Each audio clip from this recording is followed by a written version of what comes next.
балалар, сұрағыңыз?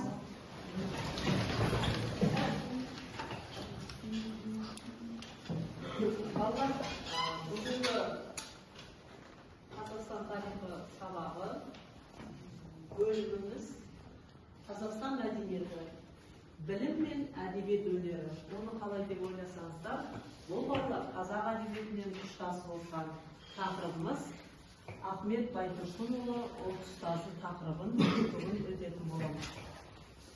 Ал енді балалар, сіздерге мен мынандай бағалау парақтарын тараттым, кері байланыс екеуі қатармен жүреді.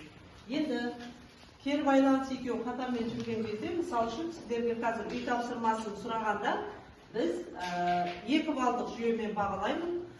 2 балды белгілеп, осыменен осы сабақ біткенше 10 балдық жүйемен сіздерді бағалап отырамын.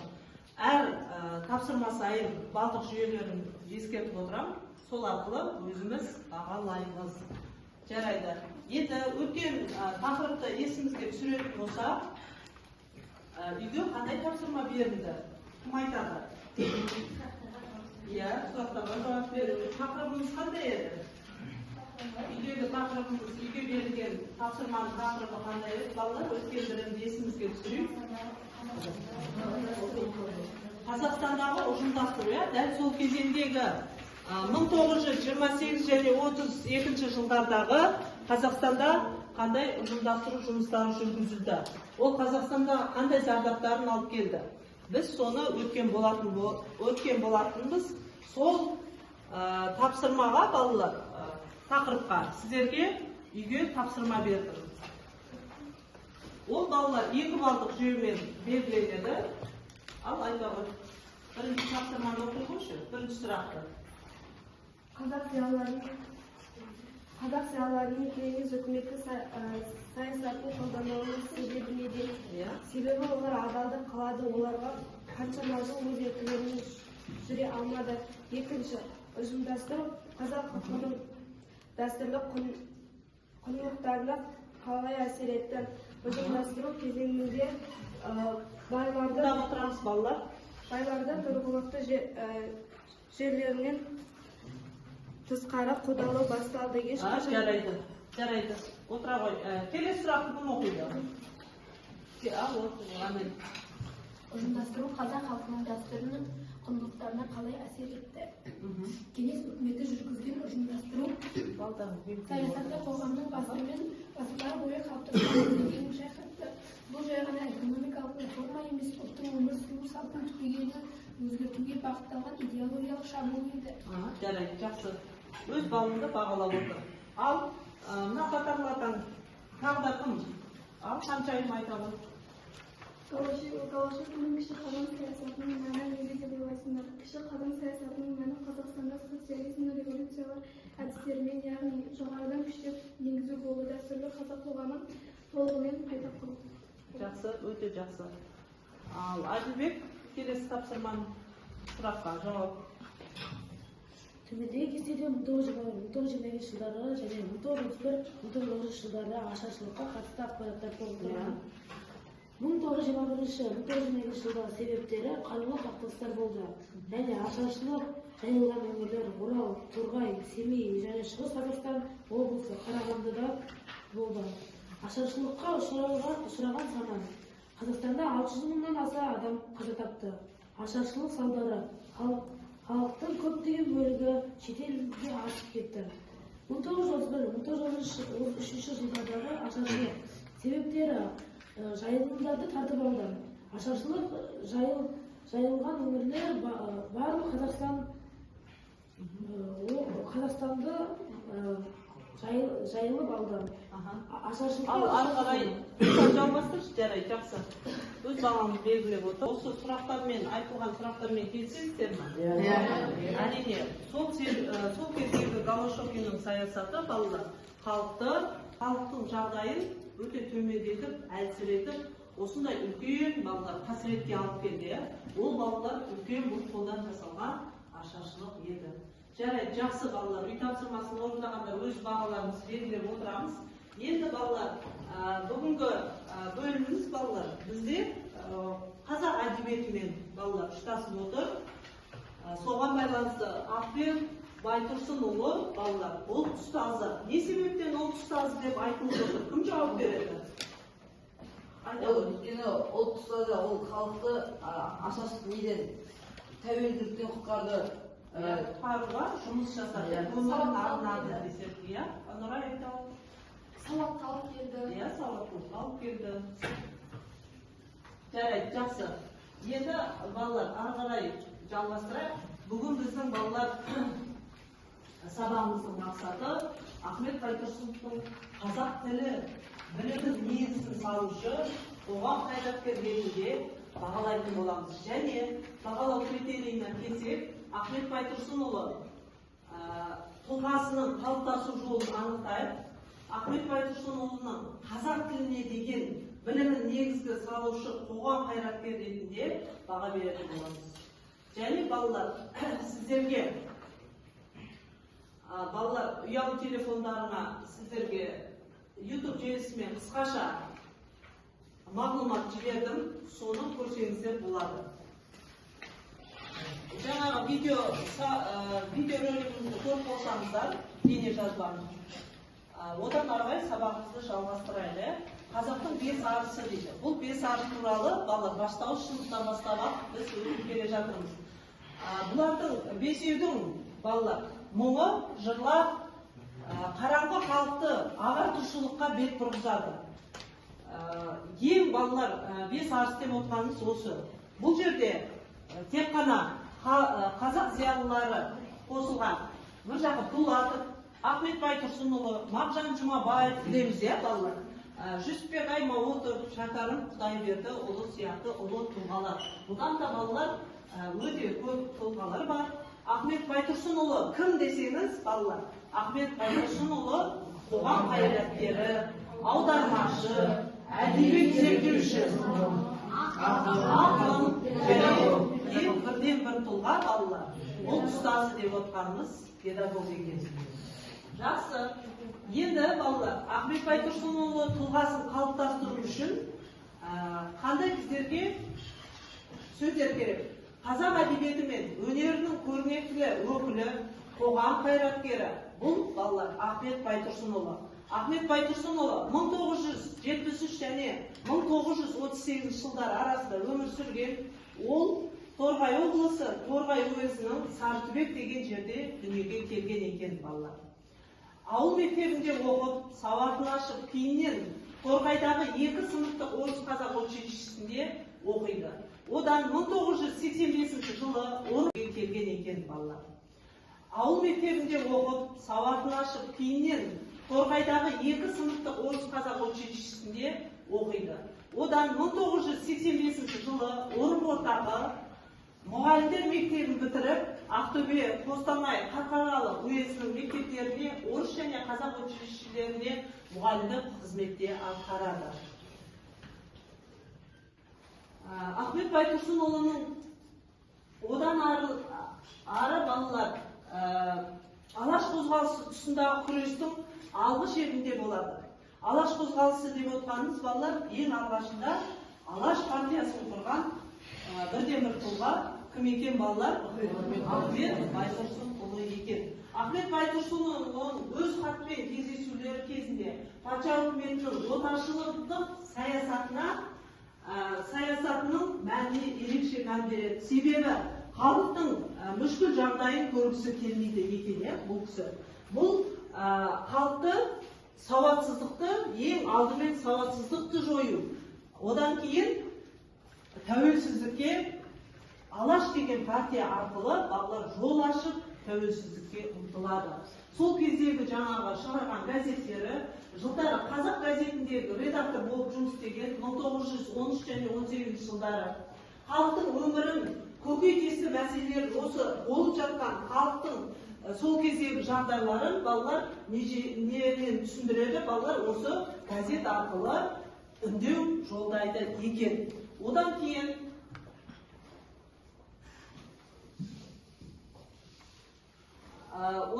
балалар Қазақ газетінде жарияланған қазақтың басты ақыны мақаласында Ахмет Байтұрсынұлы Абайдың рухани мұрасын, қазақ мәдениеті мен ағарту үстіне ықпалын зерттейді. Балалар жаңа сіздерге айттық қой, зерттеуші, әдеби зерттеуші. Одан қазақша оқыту мақаласына ол халықтың өмірін жақсарту ісіне балаларды оқыту ісіне бастау керек. Өйткені билік басқару тек біліммен ғана не істейді дейді, түзететін деп айтылады екен. Бұл әдеби мұрасына келетін болсақ, балалар, Ахмет Байтұрсынұлы қазақ әдебиетін зерттеуге көп үлесін қосады. Себебі 1909 жылы тұңғыш балалар 40 мысал деген кітабы жарыққа шығады. Ол балалар тек қана өзі ғана жазып қоймай, Крылов пен Абайдың әңгімелерін негізге ала отырып, биліктің шектен шығуы мен зорлық-зомбылықты санайтынын бір қатар туындыларға енгізеді. Енді 1911 жылы маса өлеңдер жинағы жарық көріп, ондағы басты идеялар халықтың біліммен әрі мәдениетін қоғамға құруға шақыратын еді. Сол кездегі балалар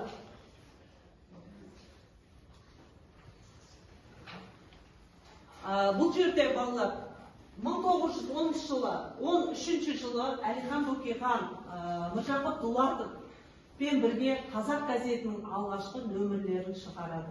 Қазақ газетін шығару балалар оңайға соқпайды, бірақ соған қарамастан бұл кісілер бірден-бір себепкер болады. Ал газет 1918 жылға дейін қазақтар арасында негізгі мінбер әрі кең таралған саяси және әдеби ғылымның басылымы болып саналады екен. Балалар, енді біздің жаңағы сабағымызды түсінсек, сіздерге балалар дәптерлерімізді ашамыз. Сіздерге қазір бірінші тапсырманы орындаймыз. Дәптерімізді ашып, бірінші тапсырманы орындаймыз. Бұл бірінші тапсырмада Ахмет Байтұрсынұлы кім? Оның қоғамдағы орны мен еңбегін анықтаңыз. Осыған кішкене ғана өз ойларыңызбен толыққанды жазамыз. Оған балалар сіздерге 3 балдық жүйемен белгілейтін боламыз. Сіздерге уақыт 3 минут уақыт беріледі. Соны орындаңыздар. Болғандарыңыз қол көтеріп жауап береміз.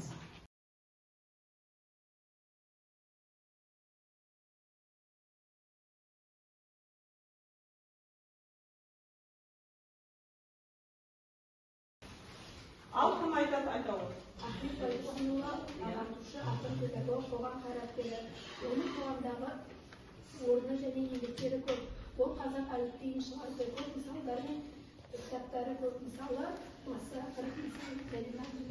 Өте жақсы, жарайсың. Өз бағаңды белгілеп отырып, 3 балдық жүйемен қосасың. Жарайды, айта ғой. Ахмет Байтұрсынұлы ақын, аудармашы. Ол ұстазы халықты бірінге шақырып, қазақ газетін шығаруға көп көмегін тигізген, алаш партиясын құруға да атсалысқан. Өте жақсы, керемет. Отыра ғой. Иә. Айта ғой. Ахмет Байтұрсынұлы ағартушы, ақын, ұстаз, педагог және де оның еңбектері көп. Алаш қозғалысын алып белсене қатысқан және де ол қарқаралы петиция авторының бірі. Өте жақсы, керемет. Өз балдарыңды белгілеп отырсаңыздар. Айта ғой. Ахмет Байтұрсынұлы алаш қайраткері, педагог, ақын, жазушы, аудармашы. Ахмет Байтұрсынұлының еңбектері өте зор, және ол қазақ әліпбиін шығарған адам. Өте жақсы. Айта ғой. Ахмет Байтұрсынұлы қазақтың ұлы ағартушысы, ақын, ғалым, қоғам қайраткері. Ахмет Байтұрсынұлының еңбегі зор, кітап жазған және балалар әліпбиін шығарды. Өте жақсы, керемет. Өз балдарыңызға бағалап отырсаңыздар болады. Нұрай, айта ғой. Сіз не жаздыңыз? Ұлы ақын қазақ тілін сауаттау деген адам. Ал еңбектерінің бірі қарқаралы петициясының авторларының бірі және де алаш партиясының негізшісі. Өте жақсы. Айта ғой, Ахметжан. Ахмет Байтұрсынұлы қазақ қайраткері, ақын, ағартушы. Ахмет Байтұрсынұлының ол еңбектері көп. Алаш қоғамының белсене қатысып отырған кісі. Жақсы. Өте жақсы. Өз балалар жауап бергенде өз балдарымды бағалап отырды. Балалар, екінші тапсырмада жылдар сөйлейді. Сіздерге бұл 3 балдық жүйемен белгіленген. Өз балдарыңызды тапсырма біткенге белгілейсіздер. Бұл жерде оқиғалар Орынбордағы мұғалім мектебін бітірді. Қай жылы бітірді? Соменен айтпаймыз балалар. Сіздерге бұл жұптық жұмыс болады. Екеу ара біреу жұптық жұмыс болып жұмыс жасаймыз. Қазақ газетінің редакторы болды. Сіздерге қазір мен таратып беремін, мына шығарып алып келдім. Балалар, бұл бізде жұптық жұмыс болып есептелінеді. Осыған жұмыс жасаңыздар. Я, бұл жұптық жұмыс болғандықтан бірге жасаймыз, я? Ойланамыз, қараймыз, жаңа бәрі аталған.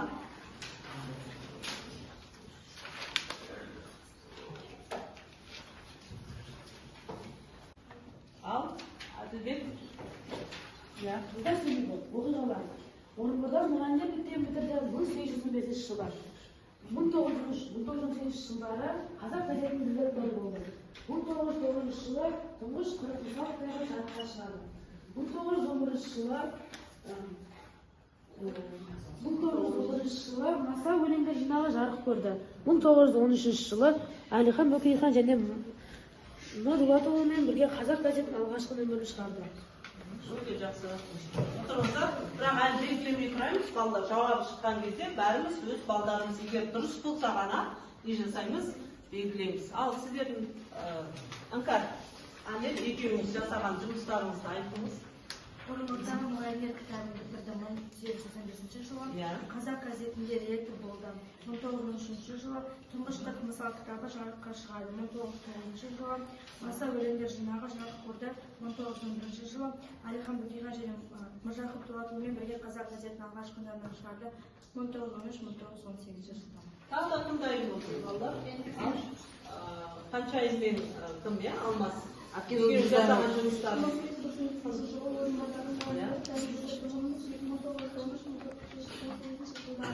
Қазақ газетінде редактор болды. 1990 жылдары тұңғыш қырық мысал кітабы жарыққа шығарылды.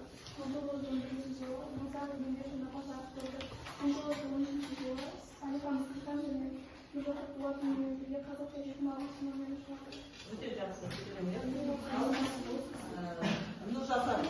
Нұржасарға береге, Нұржасар оқысын.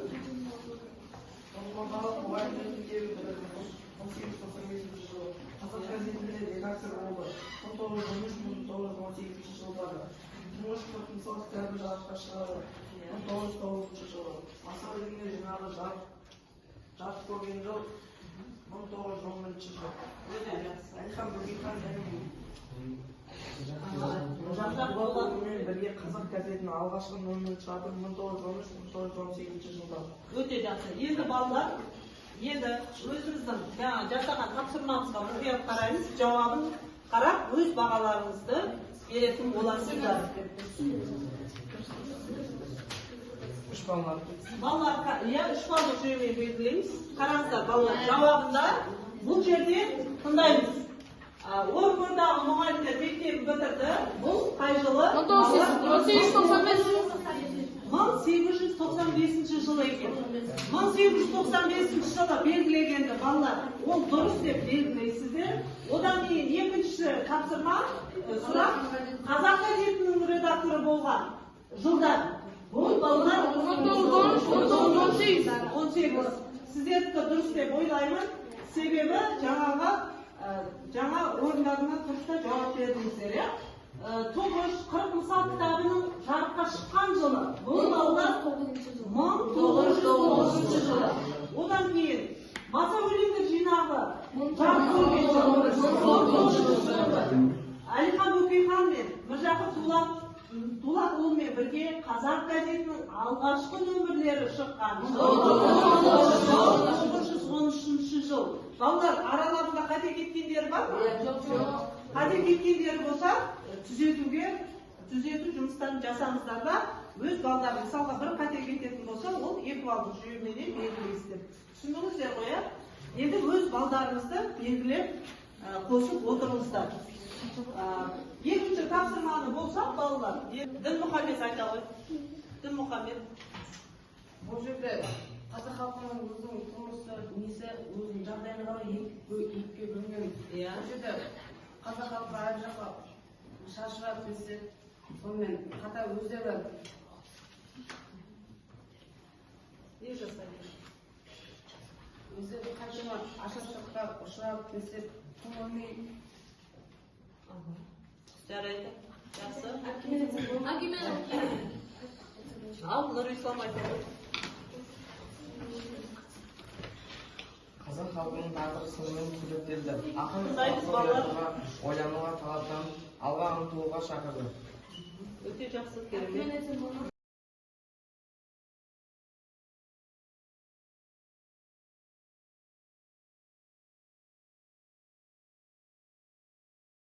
Енді үшінші тапсырмаға қарай, үшінші тапсырманы орындайын.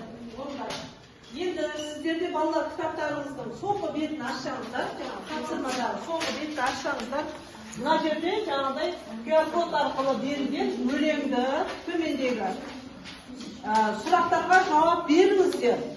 Міне, ұялы телефондарыңызды аласыздар, QR-код арқылы осы өлеңді оқып, оның мағынасына не береміз? Өлеңде қазақ халқының тағдыры жайлы не айтылған? Міне осыны сипаттап береміз. Сіздерге бұл үшін 3 балдық жүйемен беріледі. Бұл жеке жұмыс болып есептелінеді. Бастаймыз. 3 минут уақыт сіздерге.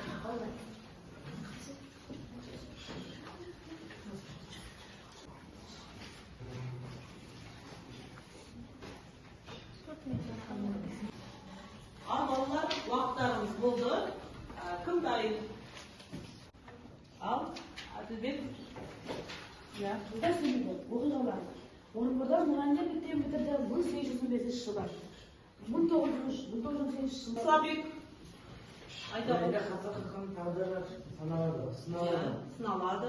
Ақын халқының білім мен өнерді бағалауын жалқаулықпен, енжарлықты, салынуын бос мақтанмен ойсыз байлыққа ұмтылуын қасірет деп көрсетеді. Халық қамын ойлайтын саналы адамдар аз екенін айтады. Балалар, енді үшінші тапсырманы орындап болсақ, бүгінгі өткен сабағымызға кері байланыс жазамыз. Білесіздер, жасыл болса қандай? Түсіндім. Сары түс болса, балалар әлде де көмек керек. Ал қызыл болса, мүлдем түсінбедім деген. Кері байланыс жасаймыз. Бүгінгі сабақ сіздерге түсінікті болды деп ойлаймын. Сұрақтарыңыз болса қойсаңыздар болады. Балалар, үйге тапсырма. Ахмет Байтұрсынұлының балалар. Сіздерге осы Қазақстанда киносы бар. 6 бөлімнен тұратын. Соның 2 бөлімін көріп келеміз. Келесі сабақта талдау жасайтын боламыз. Енді онымен қоса балалар, мына жерге сіздерге Ахмет Байтұрсынұлының біраз кітабын алып келдім. Ахмет Байтұрсынұлының шығармалары, Алаш қозғалысындағы болған кезеңдері, мына ұлтты оятқан кітабы, бұл Мұржақ Дулатовтікі қосымша оқысаңыздар болады. Және Ахмет Алаш ардақтысыз деп осыны кітапханадан алып қосымша оқып келеміз. Жарай ма балалар? Жарайды. Өте жақсы. Ал балалар, сабақ аяқталды. Сау болыңыздар.